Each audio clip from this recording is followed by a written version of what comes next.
The portion of John 18 to 19 that I've used are as follows. John 18, 37 to 39. Pilate asked him, "So you are a king?" Jesus answered, "You say that I am a king. For this I was born, and for this I came into the world, to testify to the truth. Everyone who belongs to the truth listens to my voice." Pilate asked him, "What is truth?" John 19, 19 to 22. Pilate also had an inscription written and put on the cross. It read, "Jesus of Nazareth, King of the Jews." Many of the Jews read this inscription because the place where Jesus was crucified was near the city, and it was written in Hebrew, in Latin, and in Greek. Then the chief priests of the Jews said to Pilate, "Do not write the King of the Jews, but this man said, 'I am King of the Jews.'" Pilate answered, "What I have written, I have written." And then John 19, 34 to 35.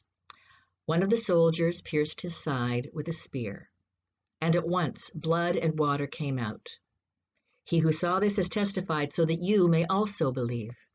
His testimony is true, and he knows that he tells the truth.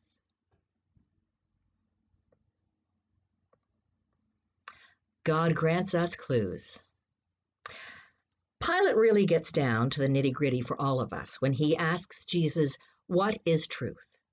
Notice he doesn't say what is the truth, just what is truth. The truth, you should pardon the expression, is that in the universal scope, there is only one truth. The bitter reality is that none of us knows what it is. Some of us might think we do, but let's face it, we won't really know till we get to what my great-grandmother, Ma, referred to as the other side. And whether or not there is another side is part of the truth that we can only guess at. And round we go. How the universe was created and by what power or being or source has been contemplated for millennia, as has been the question of, is there a God? And if there is, what can God do? What has God done? And what is God doing? Those of us who gather in churches are no longer motivated by social expectations. If we're there because we want to be. Some of us come with just a glimmer that there is something or someone greater than ourselves that we might call God. Others come firm in the faith of a God of their understanding. We gather to explore those glimmerings and deepen that faith. We come seeking the truth, while knowing that what we may find is only our version of that truth. That's as close as we can get.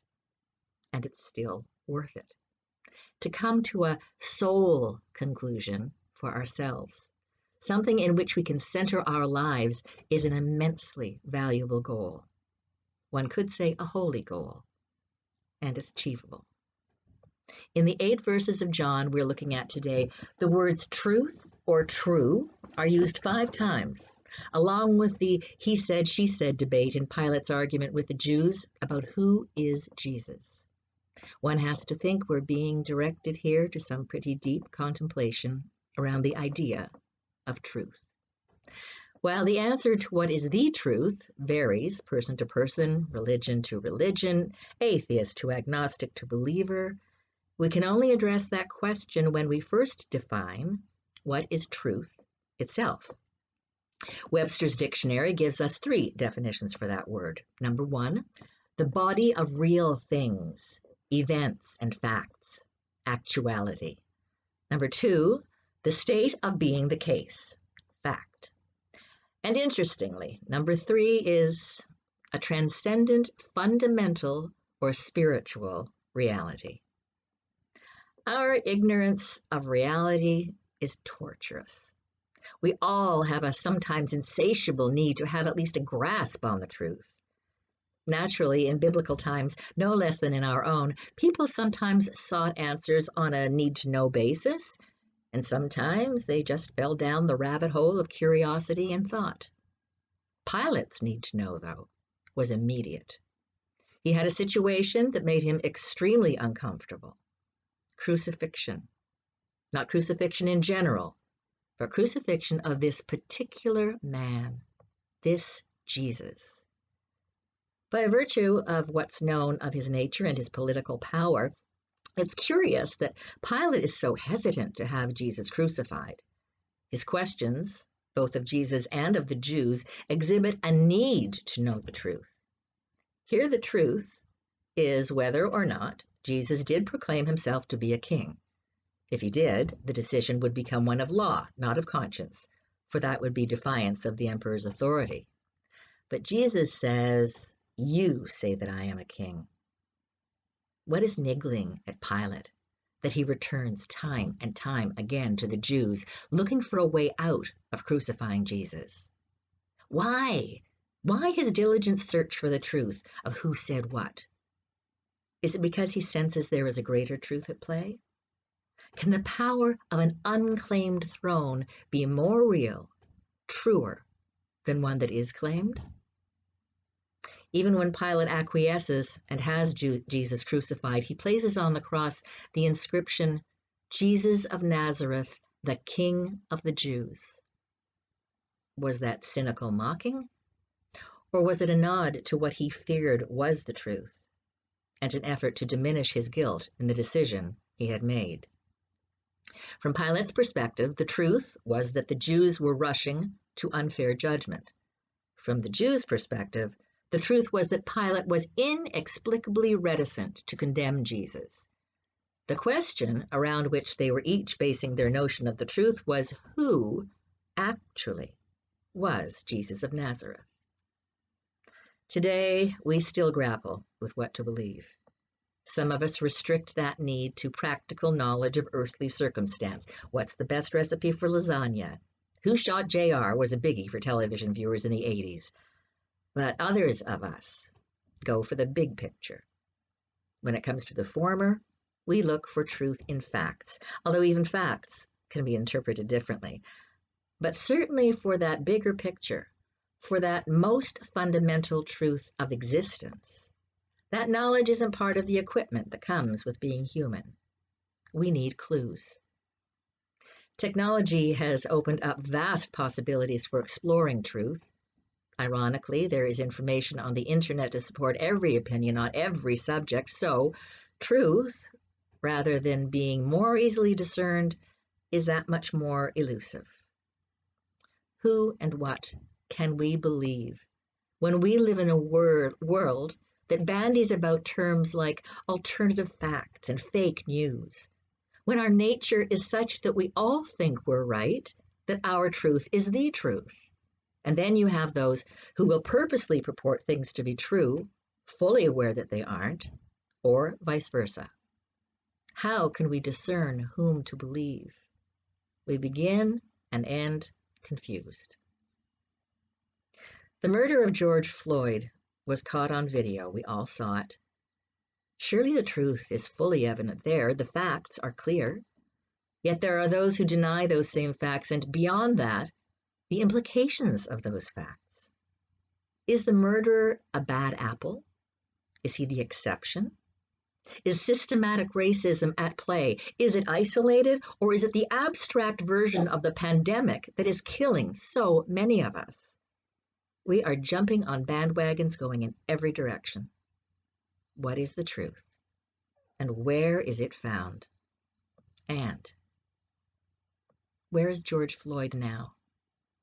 Where, if anywhere, is he? His grieving family will miss his presence for the rest of their lives. But is the comfort they can find in envisioning him in a place beyond hatred based on wishful thinking or on truth? Pilate's wishful thinking would have Jesus say that he was a king so he could sentence him to crucifixion guilt-free based on the law of the land. Moreover, he would have preferred to know for a fact that Jesus was not a king of a dominion beyond our mortal bounds.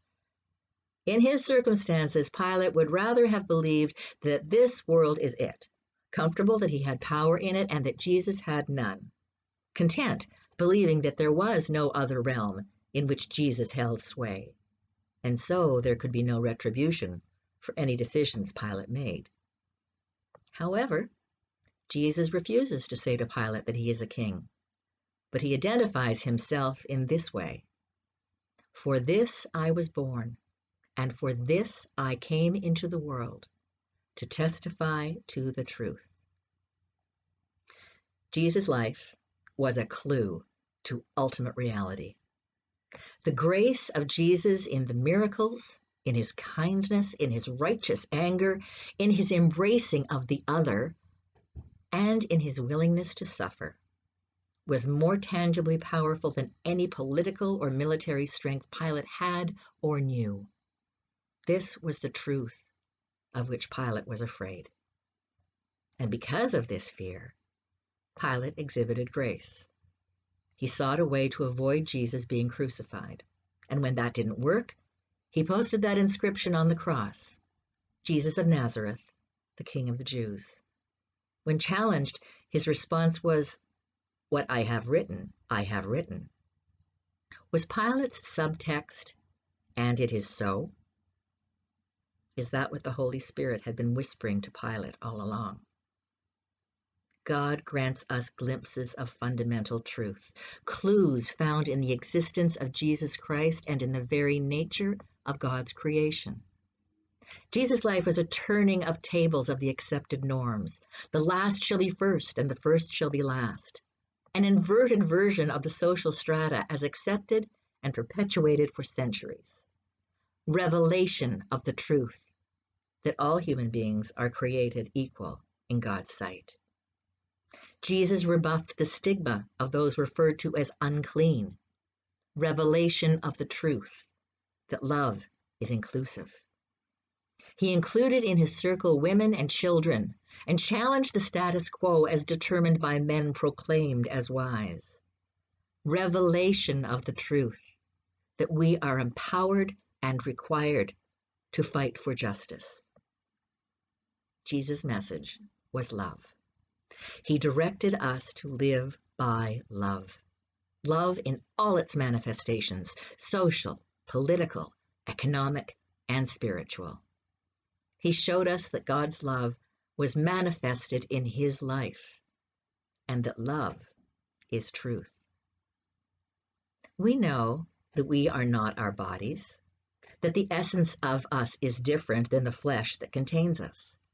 And we know, because we all love, that love is real, though intangible. And we know that when someone we love dies, the love does not end. It still flows. And our pain lies in the fact that we can't see or touch love's object any longer. But is that one of God's clues? That just as our love still exists, so does the being that we love, the energy, the essence that was in flesh, but is now beyond. And does God give us clues to that continuity of life in the very cycles of nature? Is there a universal truth to be found in the rebirthing of spring? Can we see God's clue in the transformation of caterpillar to butterfly? Is resurrection not part of nature? And are we not part of that same creation? So, what is the truth? Where is George Floyd? I believe the clues lead to something written by William Penn. Life is eternal, and love is immortal, and death is only a horizon, and a horizon is nothing save the limit of our sight. Our sight is limited, and we are confused. But God has mercy on us and graciously hints at the truth we seek to understand. Clues are there for anyone looking, in daily unsung acts of kindness and courage, in invisible bonds more real than flesh, and in revelations and transformations, whether factual or just true, that move us toward love and renewal. Amen.